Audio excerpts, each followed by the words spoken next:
E aqui estamos finalmente diante do Rio Tejo. O mesmo Rio Tejo onde 300 anos antes os portugueses haviam partido para descobrir as Índias, o Brasil, a carreira das Índias de Vasco da Gama, para desbravar o mar português. O mar do poeta Fernando Pessoa, que começa com o seguinte verso: ó mar, quanto do teu sal são lágrimas de Portugal. E foi deste mesmo Rio Tejo que 200 anos atrás a corte portuguesa partiu em direção ao Brasil. Mas dessa vez não era uma viagem de aventura, de descobrimento, era uma fuga. Ou seja, Portugal precisava se retirar da sua metrópole para não ser tomada pelos portugueses, para que a sua monarquia não fosse aprisionada, deposta por Napoleão Bonaparte. É preciso levar em conta que 200 anos atrás, os navios portugueses eram embarcações muito precárias.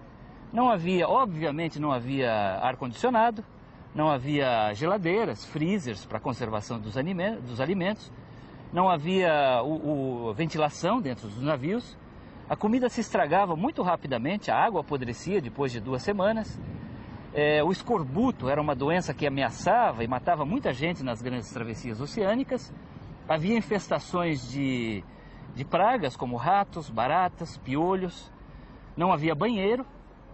Para que as pessoas precisassem fazer as suas necessidades, era necessário usar as cloacas, que eram buracos na murada dos navios, de onde os dejetos caíam diretamente no mar. Imagina fazer isso com ondas de 5 a 6 metros de altura. Portanto, foi uma viagem muito precária. Aliás, um dos episódios mais pitorescos da história do Brasil e de Portugal é a epidemia de piolhos no navio da Carlota Joaquina.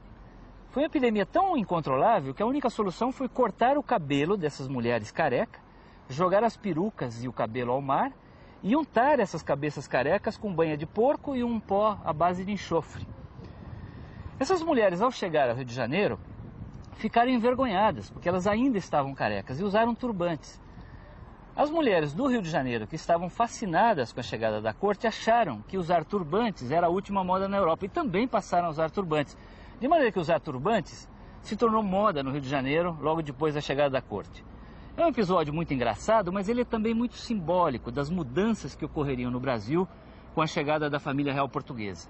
É simbólico que a mudança tenha começado pela moda e pelo comportamento, porque haveria uma transformação muito radical do Brasil, que até então era uma colônia ignorante, atrasada e proibida, e depois de 13 anos de permanência da corte no Rio de Janeiro, estava pronto para ganhar a sua independência. E foi o que de fato aconteceu em 1822.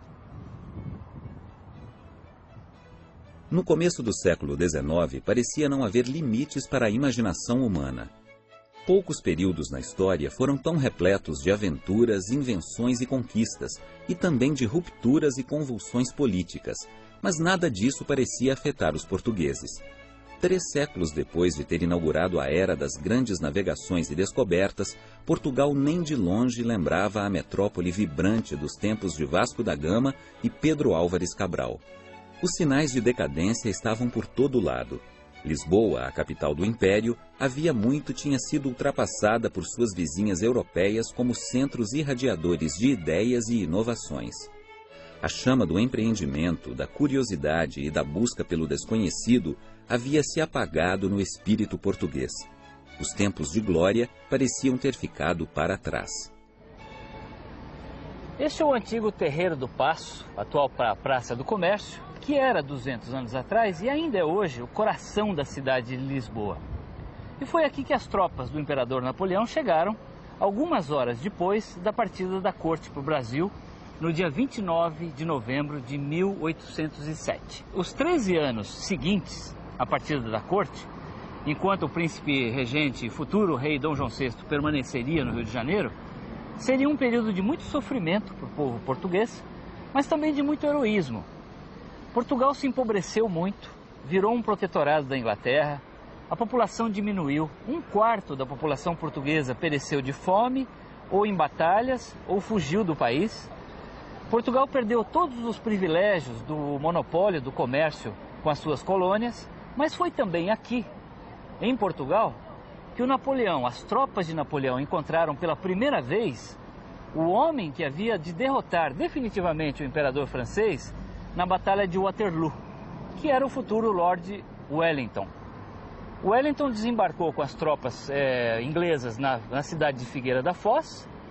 Ele deu o primeiro combate às tropas de Napoleão em Vimeiro, ainda em 1808. Expulsou os franceses de Portugal.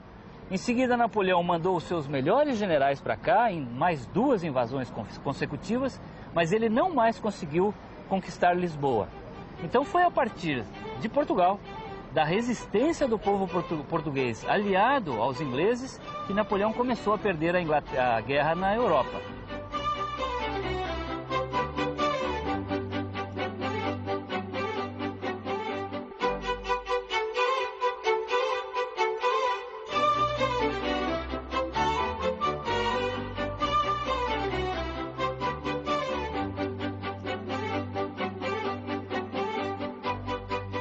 Anos atrás, o Brasil não existia.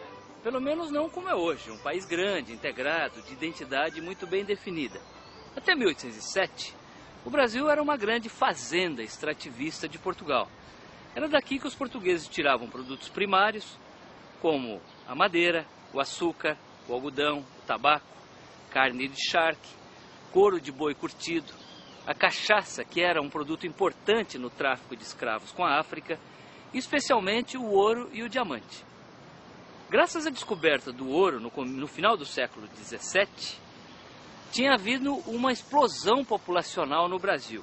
A população, que nos primeiros 2 séculos da colonização tinha chegado no máximo a 300 mil habitantes, portanto o tamanho de uma cidade média do Brasil de hoje, no final do século XVIII, ou portanto 100 anos depois, já era de 3 milhões de habitantes. Ou seja, tinha aumentado 10 vezes no espaço de apenas 100 anos. Essa era a população brasileira quando a corte chegou ao Brasil em 1808. Mas o Brasil era ainda um local muito atrasado, muito selvagem.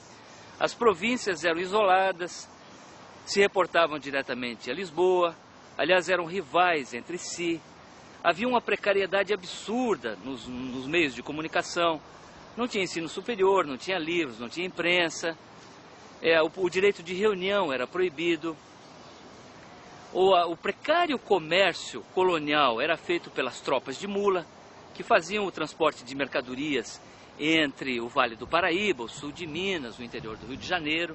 Para se ter uma ideia da precariedade das comunicações, a notícia da morte do Dom José I, em 1777, demorou 3 meses para chegar a São Paulo, que até então era uma vilazinha de 20 mil habitantes. Ou seja, o Brasil era um lugar muito simples 200 anos atrás. Mas tudo isso mudaria radicalmente com a chegada da corte.